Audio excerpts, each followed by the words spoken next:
इस्लामाबाद की इंसदाद दहशतगर्दी अदालत ने जुडिशल कॉम्प्लेक्स हमला केस में पाकिस्तान तहरीक-ए-इंसाफ के रहनुमाओं उमर अयूब, शिबली फराज, अली नवाज ऐवान और दीगर की जमानत कन्फर्म कर दी, जबकि वज़ीर आला अली अमीन गंडापुर और असद कैसर पेश न हुए। हाज़री से इस्तेस्ना की दरख्वास्त पर जज ने कहा कि इस हवाले से ऑर्डर लिखूंगा। जज ताहिर अब्बास से पुराने जुडिशल कॉम्प्लेक्स हमला तोड़फोड़ केस में पीटीआई रहनुमाओं की जमानत की दरख्वास्तों पर समाअत की।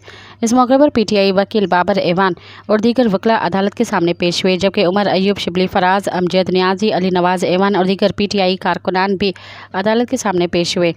वकील बाबर ऐवान ने कहा कि कुछ मुल्ज़िमान आज पेश नहीं हो सके, जो पेश हुए उनकी ज़मानत की दरख्वास्तों पर फैसला कर दें। जज ताहिर अब्बास से पुरा ने पूछा कि अली अमीन गंडापुर पेश नहीं हुए, उनके हवाले से कोई इत्तला आई है कि पेश होंगे या नहीं, जिस पर पीटीआई वकलान ने जवाब दिया कि हम कन्फर्म करके अदालत को आगाह करते हैं।